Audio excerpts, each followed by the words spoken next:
You know, there's probably nothing worse. You're in the groove, your project is progressing nicely, everything seems to be clicking, and then you find out you don't have the right fastener. Or you run out. You dig through that bin of miscellaneous screws for 10 minutes. Then you realize a hardware store run is needed. You drop everything and drive to the hardware store. Momentum gone. So today, I'm rebuilding my entire small parts storage system. And I'm going to show you how I made a custom-sized cabinet that can be adapted to fit most any space perfectly. Also, adjustable drawer dividers. And these can maximize your storage space, all for a fraction of what the store-bought versions cost. 20 years ago, when I first set up my hardware fastener storage, I thought I had this problem solved. Turns out, I didn't. Over time, my collection grew, and new things just got jammed into spaces. A couple of weeks ago, I ran to the hardware store for something, when it turned out I already had it. That's when I decided I needed an update.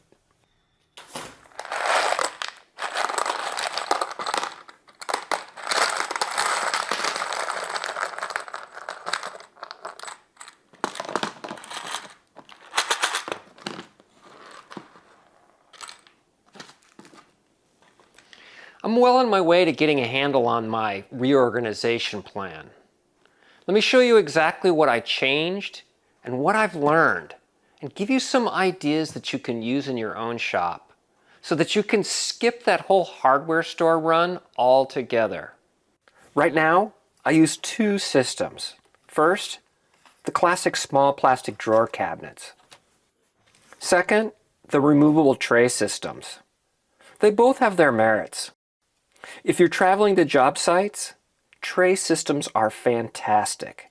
And more recently, systems like the Milwaukee Packout or the Festool Sustainer are really helpful. They're great for job sites, but they are expensive.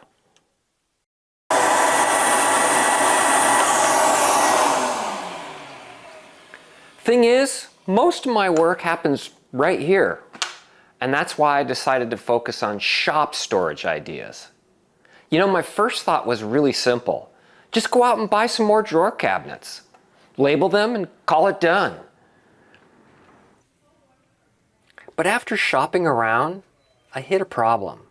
They didn't fit my cabinet space well. They were either too tall or too short, wasted space everywhere, space that I didn't want to lose, and space that always seemed to collect other non-related stuff. So I did what we all do. I went to YouTube to see what others were doing. Most people were hanging those store-bought plastic cabinets on the wall, which is fine, way better than nothing. On the other extreme, some were 3D printing full custom drawer systems. Wow, very cool. But I don't own a 3D printer, so that was out. Here's what I landed on. I bought inexpensive drawers, but built my own cabinet to hold them. I purchased the cheapest small parts organizer at the home center that were large enough to handle a variety of items. But I ditched the plastic outer cabinet and built my own housing around those drawers. Exactly sized to fit my cabinet opening. The cabinet itself is simple. 1/4 inch plywood for the grid, 1/2 inch for the back. It starts by creating a grid of grooves in the back to accept the dividers. Using a sacrificial fence, I create rabbets the same thickness as the 1/4 inch plywood on all edges. Then, a series of dados spaced to match the dimensions of the plastic drawers. The secret of the construction is the use of half-lap joints. By removing exactly half the material thickness, where the dividers overlap, they lock together like a puzzle to form a rigid honeycomb.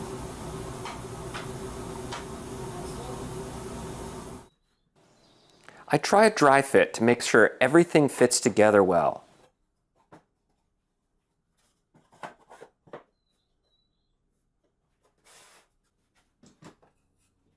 And come up with a clamping strategy.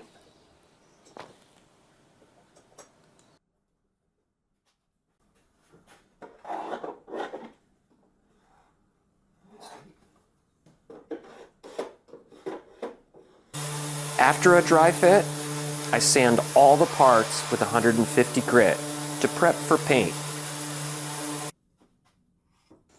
For the final assembly, I use glue and a 23 gauge pinner.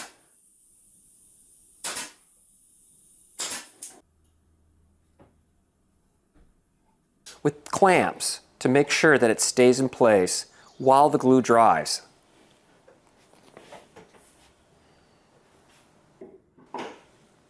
After it cures, the box is surprisingly strong. For the finish, I sprayed the interior white to reflect light and make it easier to see what's inside. The outside gets a darker coat for some contrast. I used cabinet grade paint, specifically because it dries hard. It creates a smooth, durable surface, so the drawers slide in and out easily. You could absolutely use rattle can paint instead, if you don't have a paint sprayer. So then it was time to deal with the other big issue. Those inexpensive drawers I bought, they don't have any drawer dividers. Seriously? How do you sell small parts drawers with no dividers? I almost returned the whole thing, but after looking around some more, I realized that it's become pretty standard. I did find some aftermarket dividers online. They used a clever half-lap system. Very adjustable, very slick. Also, very expensive.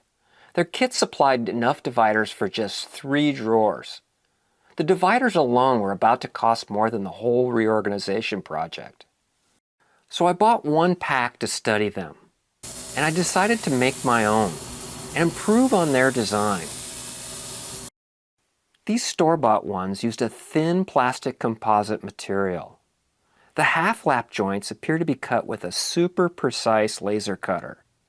The material is a 1/16 of an inch thick, and they snap together cleanly.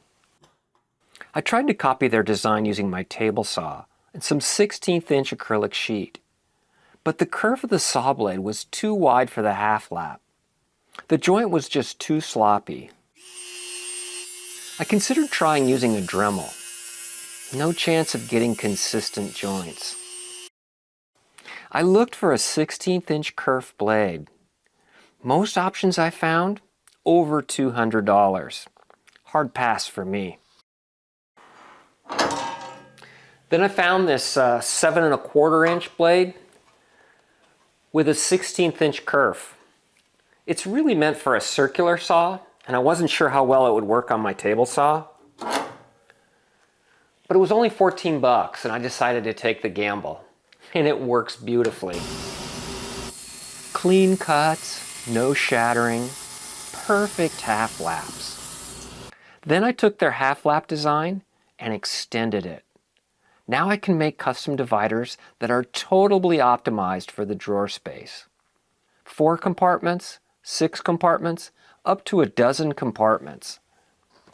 And I can outfit an entire bank of drawers for less than the 6 drawers would have cost me for those aftermarket dividers. That alone made this project worth it. I have detailed plans that covers the sourcing for materials, step-by-step instructions, and even table saw setups to make the job super easy. If you're interested, just drop me an email and I'll get you set up with them. Then came the satisfying part, emptying those chaotic trays and mismatched drawers, giving every fastener a proper home. Metric screws finally separated and organized. Duplicates consolidated. Random hardware sorted. Of course, marking the drawer so you can find stuff is just as important as the design. I used a Brother label maker for everything. These little guys are absolutely worth the money. I combine the labels with a slick color coding system that helps you locate stuff quickly. Oh yes, it takes some time. I got waist deep in the reorganization. But now, I can find exactly what I need. Fixing a dead vacuum, HVAC repair, shop upgrades, whatever comes my way. No guessing, no duplicate purchases, no wasted Saturday afternoon hardware runs. I should mention, I have no monetary interest in any of the items that I mentioned in this video. There's no sponsorship and no free products. Just lessons learned the hard way, as I say. You know, if this is your type of project, be sure and subscribe for more like this. And I'll link another related video right here that I think you might enjoy. Thanks for watching, and I'll see you on the next one.